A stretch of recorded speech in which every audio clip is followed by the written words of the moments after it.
Jesús no es Dios en sentido pleno, sino una criatura creada por Dios Padre, superior a todo lo creado, pero inferior al Padre y no eterno, es decir, hubo un tiempo en que el Hijo no existía. Esto claramente es una herejía, y no lo digo yo. Esto lo decía Arrio, un sacerdote cristiano de Alejandría, que con esa afirmación desató una de las crisis más grandes de la historia del cristianismo primitivo.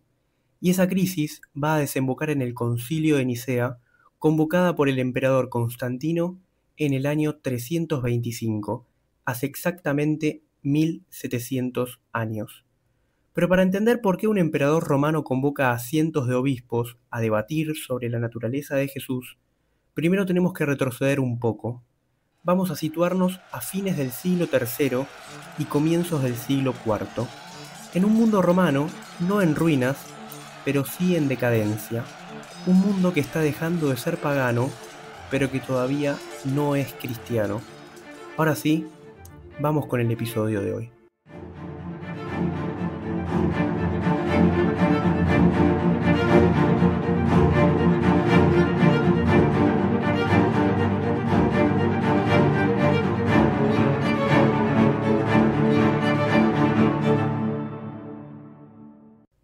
Abro paréntesis, si les interesa este tipo de contenido, los invito a apoyar el canal siguiéndome y dándole me gusta. También me pueden encontrar en Spotify como Contrarrelato y en Instagram y TikTok como Tomás08 García.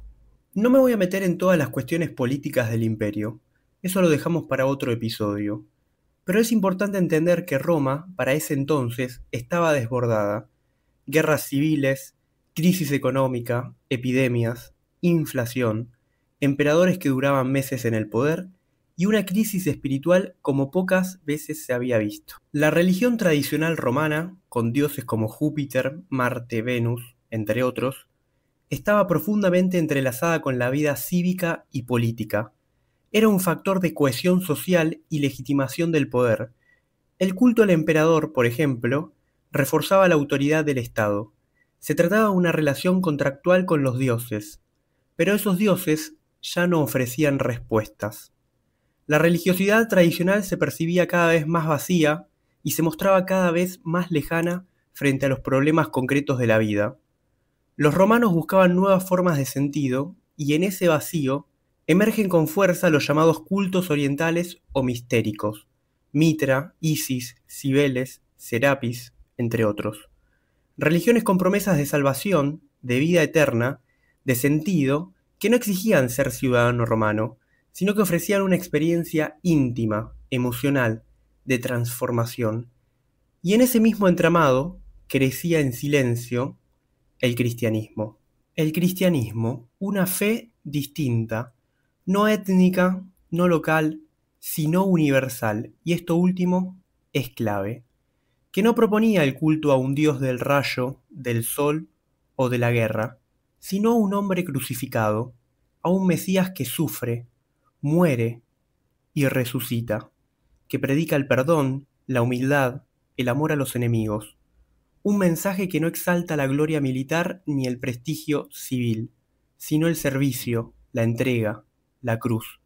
Ese mensaje, extraño, contracultural, casi escandaloso para la sensibilidad romana, empezó a calar hondo en los márgenes del imperio, entre los olvidados, las mujeres, los esclavos, los huérfanos, pero también entre los soldados, comerciantes, artesanos, incluso entre algunos ciudadanos libres de las grandes ciudades.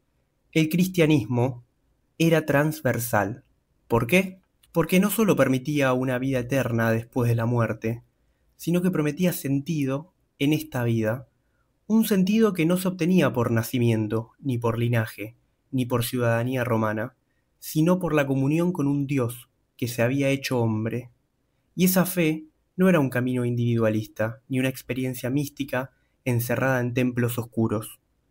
No era un culto privado como los mistéricos. Tenía forma, tenía estructura, tenía cuerpo. Obispos, diáconos, presbíteros, textos sagrados que circulaban, y muchos. Piensen que llegaron a existir decenas de evangelios, aunque solo 4 fueron reconocidos como canónicos. ritos, oraciones, normas de vida y sobre todo, comunidad.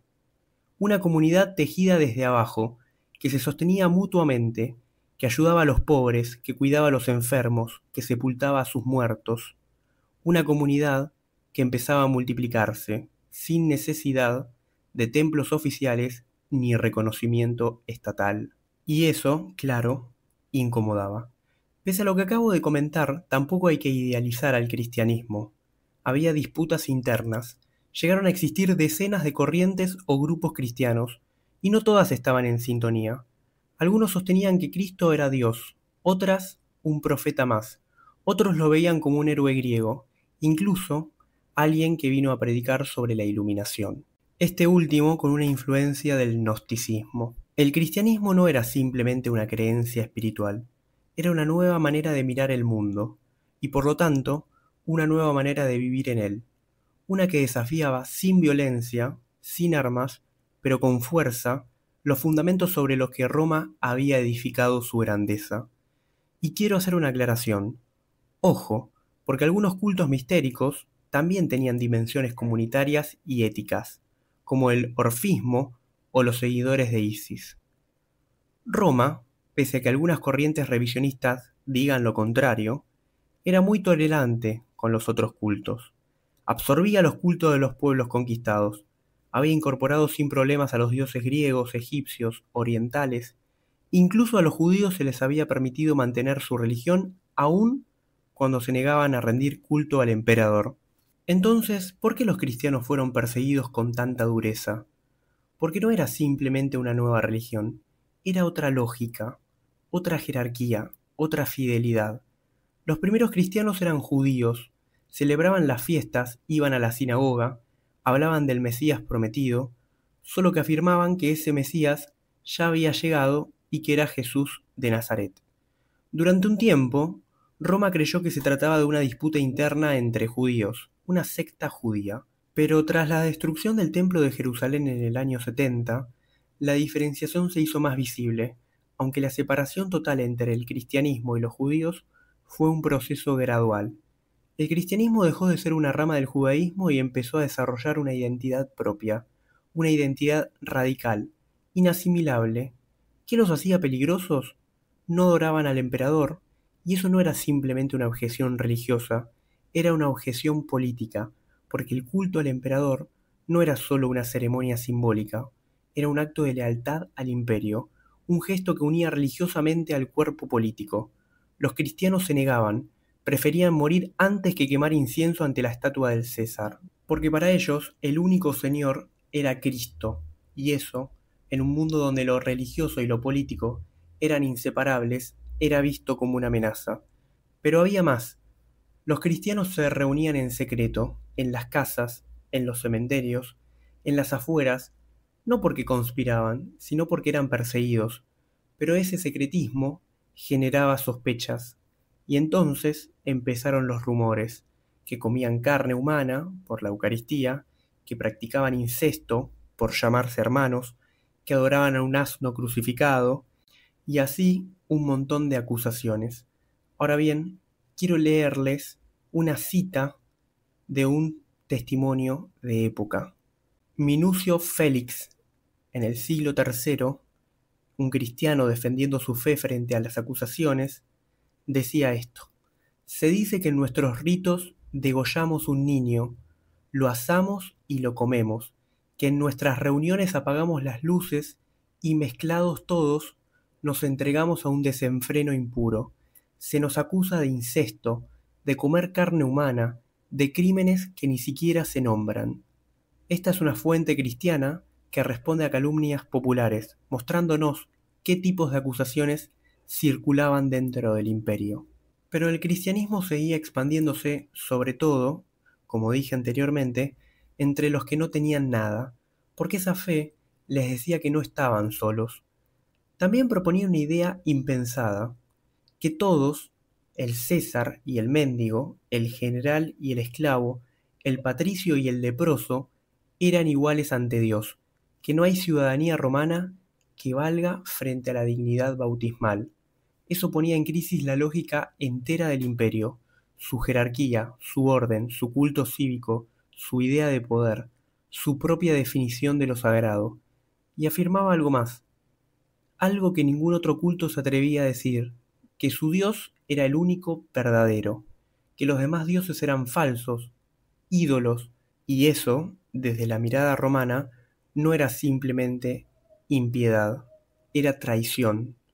Por eso Roma reacciona con violencia, no por miedo a una rebelión armada, sino por algo más profundo, porque no podía comprar esa fidelidad, porque no podía doblegar esa lealtad, una lealtad absoluta a un Dios invisible que exigía coherencia, y coherencia no en el sentido moderno del término, sino en el más radical, una vida que se correspondiera con lo que se creía. Y acá aparece una figura central, despreciada por los intelectuales romanos, la mujer cristiana. El filósofo Celso, uno de los primeros críticos del cristianismo en el siglo II, lo dijo con desprecio en su obra Contra los cristianos, y cito: los cristianos solo pueden convencer a mujeres, niños, esclavos, gente ignorante, gente sin virtud ni dignidad. Entonces, lo que para Roma era motivo de burla, era para el cristianismo motivo de gloria, porque precisamente en aquello que el mundo despreciaba se manifestaba la lógica de Dios. No eligió a sabios, ni a nobles, ni a poderosos. Eligió a pescadores, a mujeres, a pobres, a perseguidos, a mártires. Y fueron esas mismas mujeres, las mismas que Celso despreciaba, quienes educaron a los hijos, sostuvieron a las comunidades, escondieron a los perseguidos, transmitieron la fe cuando todo parecía perdido. Un ejemplo, Flavia Julia Helena, Santa Helena, madre del emperador Constantino, mujer cristiana, profundamente piadosa, que influyó espiritualmente en su hijo, y que ese hijo, Constantino, será quien en el año 313 promulgue el Edicto de Milán, legalizando el cristianismo en todo el imperio, y en el 325 va a convocar al Concilio de Nicea. Por eso, y lo digo sin exagerar, si el cristianismo se sostuvo en los tiempos más difíciles, fue por las mujeres, y está de más decirlo, por los mártires. Mujeres que creyeron, que resistieron, que cuidaron, que anunciaron. Aunque algunos cultos también tenían figuras femeninas relevantes, en el cristianismo primitivo las mujeres tuvieron un rol particularmente destacado como testigos y sostenedoras de la comunidad. Por eso, lo que Roma veía como escándalo era en realidad su semilla más fértil. El cristianismo no era simplemente una religión más, era en el fondo una negación del poder romano. Las persecuciones más duras, la de Decio en 249, es la primera sistemática. Todo ciudadano debía hacer sacrificios a los dioses y obtener un certificado. El que se negaba quedaba fuera de la ley. Después vienen las de Valeriano y Diocleciano, todavía más duras. Se destruyen templos, se queman textos sagrados, se ejecutan cientos y miles de mártires, pero el efecto no fue el esperado.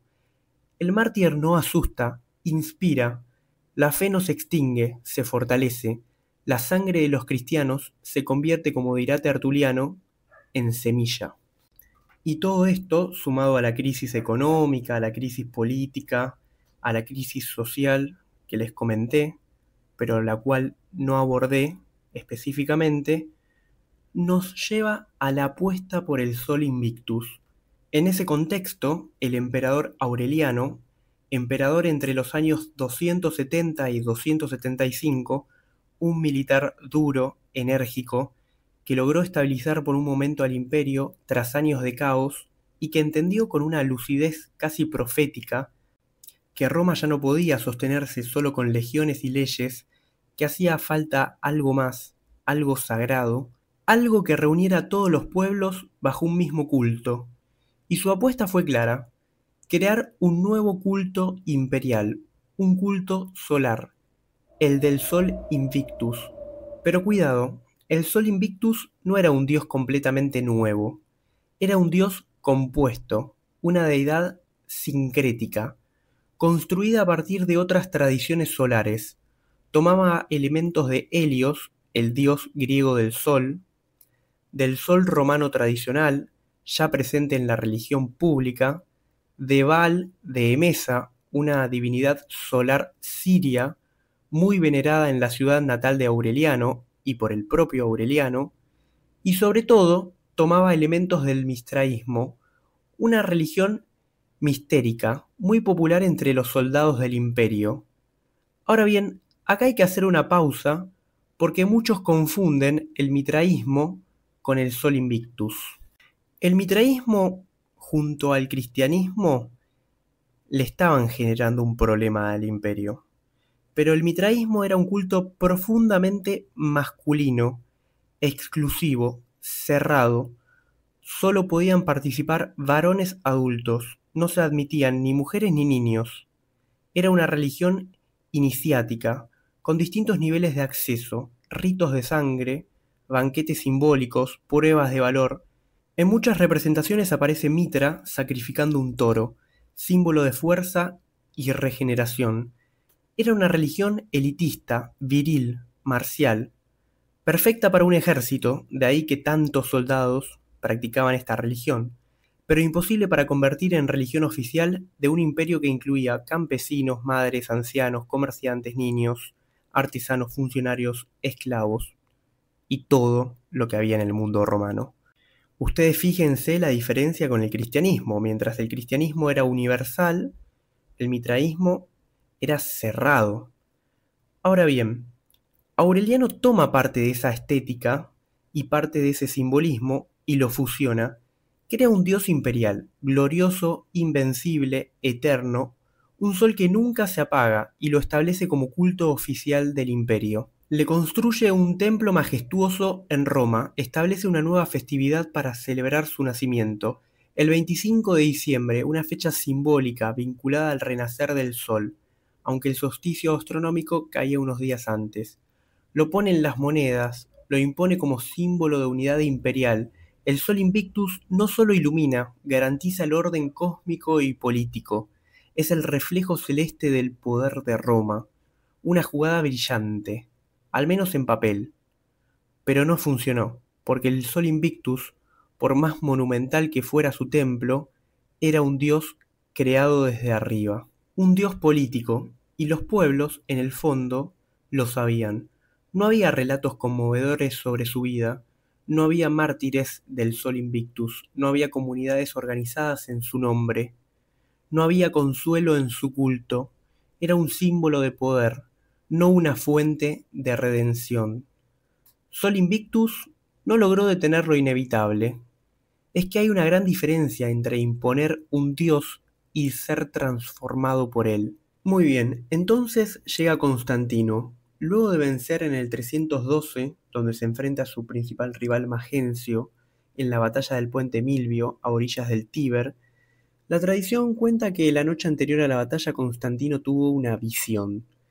En el cielo sobre el sol vio un signo, el crismón, y escuchó una frase: con este signo vencerás. Al día siguiente, Constantino ordena a sus soldados pintar ese símbolo en todos sus escudos. Símbolo cristiano. Si quieren creer todo esto, está perfecto, pero hay una lectura más politológica e histórica.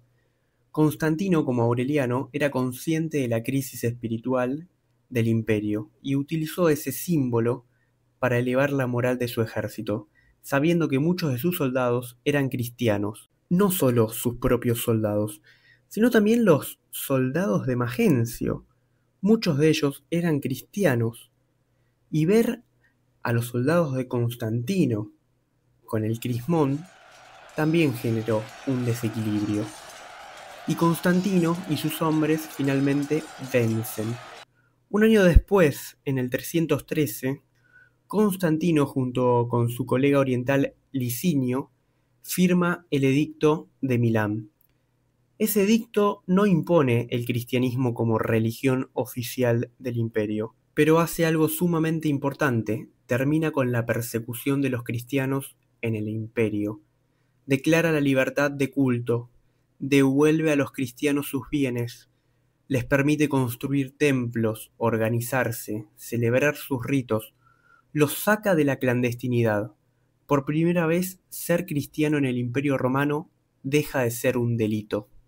Ojo, porque Constantino no se convirtió al cristianismo en ese momento, sino que juega a dos bandas. Se presenta como pontífice máximo del paganismo, pero se rodea de obispos, sigue representando al sol en sus monedas, pero también construye iglesias cristianas. Su madre, Santa Helena, ya cristiana, es enviada a Tierra Santa a buscar reliquias cristianas. Y lo que ocurre con ese viaje es clave para entender cómo el imperio empieza a apropiarse, en el buen sentido, del relato cristiano, dándole una geografía concreta, tangible, física.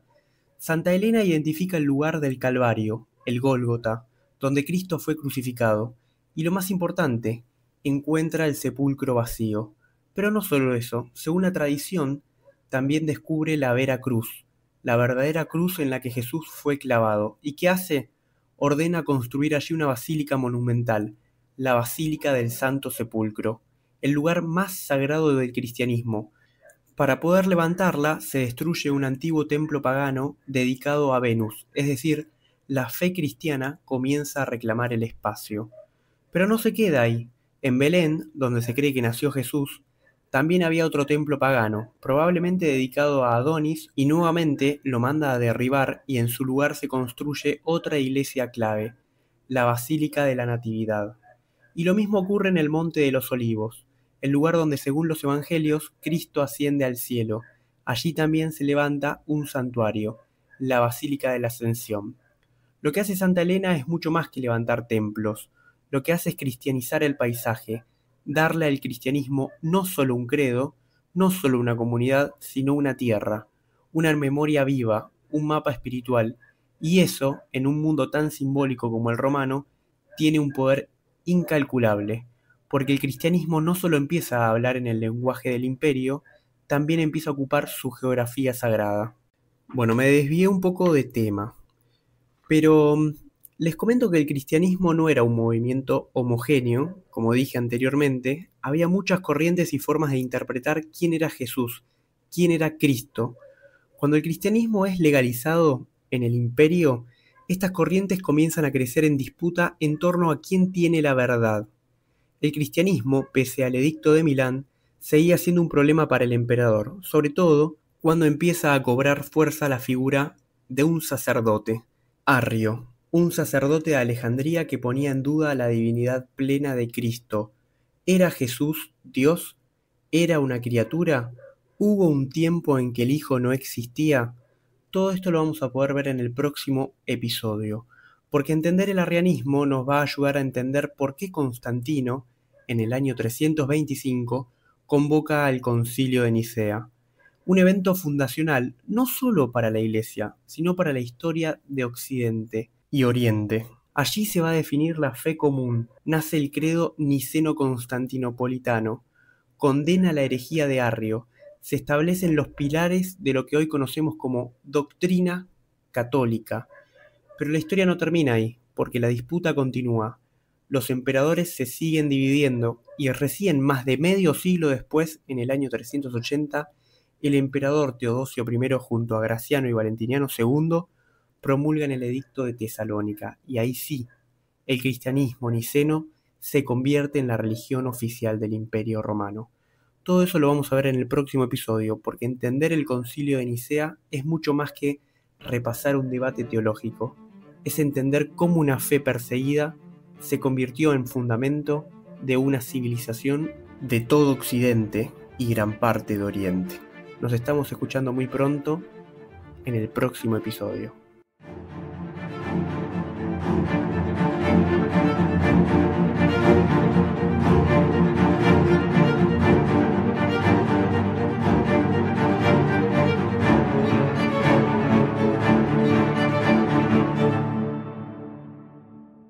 Si les gustó este episodio, los invito a dejar sus opiniones en los comentarios, a apoyar el canal, siguiéndome, dándole me gusta, compartiéndolo, y nos estamos viendo en el próximo episodio.